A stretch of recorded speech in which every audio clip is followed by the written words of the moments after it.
Subscribe to it. Maulana Muhammad bin Sajjad on social media platforms.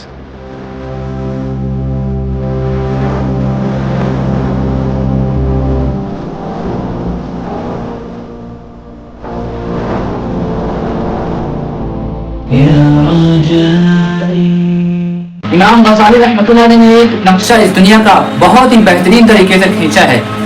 उन्होंने लिखा है कि एक बहुत बड़ा बादशाह है तो एक शख्स को बुलाता है अपने दरबार पर और कहता है कि तुझे मेरा एक काम करना है और तेरी सारी की सारी ख्वाहिशें मैं पूरी कर डालूंगा, तू जो कहेगा वो तुझे वहां मिलेगा। तो आदमी ने कहा शर्त क्या है? बादशाह ने बोला कि तुझे एक बाग से गुजरना है, बाग के कई हिस्से रहेंगे और तुझे एक टोकरी लेकर उधर से जाना है। बाग में बहुत किस्म किस्म के फल रहेंगे, तुझे वहां से अच्छे अच्छे फल तोड़कर वहां से निकल कर फिर मेरे पास आना है। तो आदमी ने कहा बस इतना सा काम और इसके बदले मेरी सारी ख्वाहिश पूरी। खुश होकर जाने लगा तो बादशाह बोला ठहर जा, लेकिन मेरी एक शर्त है, जब तू बाग के जो हिस्से से गुजरेगा तुझे वापस आने की इजाजत ना होगी। उसने बोला जब मैं जाऊंगा तो फिर फल तोड़ के तो जरूर लाऊंगा ना।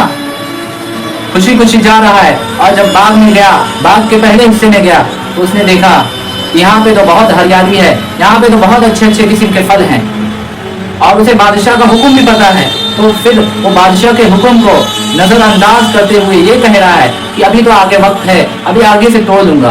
एक बाग का हिस्सा क्रॉस कर लिया उसने, फिर आगे गया, आगे देखता है कि और भी उम्दा उम्दा किस्म के अच्छे अच्छे हाई क्वालिटीज के फल हैं, तो अब तोड़ लेता हूँ। तो फिर वो करीब जाने लगा, रुक गया, कहने लगा अभी आगे जाकर तोड़ लूंगा।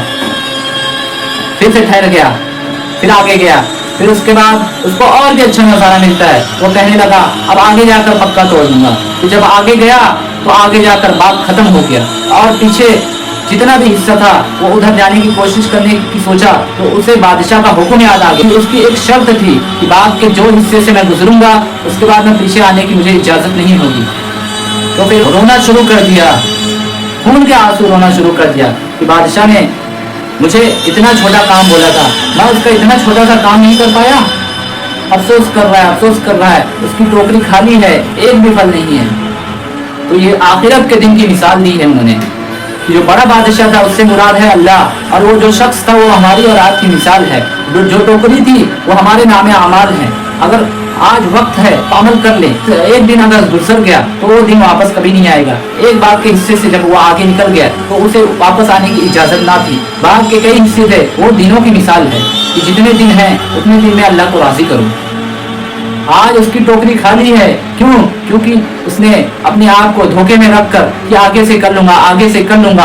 आज के माहौल के हिसाब से ये बात उन लोगों पर फिट बैठती है जो अल्लाह के अहकामात को छोड़कर धोखे में बैठे हैं कि कल से नमाज पढ़ूंगा, कल से इंशाअल्लाह करूंगा, कल से अल्लाह को राजी करने की कोशिश करूंगा। वो आदमी आगे जाकर उसका दिन खत्म हो गया, वो आदमी का बाग से गुजरना हो गया, अब वो पछता रहा है क्योंकि उसके पास जब वक्त था तो फिर उसने सोचा आगे कर लूंगा, आगे कर लूंगा। इस दुनिया की चमक धमक जो है उस बाग की जैसी है, बस उसमें से आपको अमाल करने हैं। जो अल्लाह को राजी करने के लिए अमल करे, उसको मुसलसल करता रहे, उसका सफर जब इस दुनिया से खत्म होगा, वो मकसद के तहत इस दुनिया से गया, अल्लाह उसको कामयाब कर देंगे। उसकी कब्र की जिंदगी आसान, हशर की जिंदगी आसान, और अल्लाह उसको बिना हिसाब व किताब के जन्नत में दाखिल कर देंगे। जिसको अल्लाह मिल गया, रब मिल गया, उसको सब मिल गया। जिसको अल्लाह और रब ना मिला उसको कुछ भी नहीं मिला।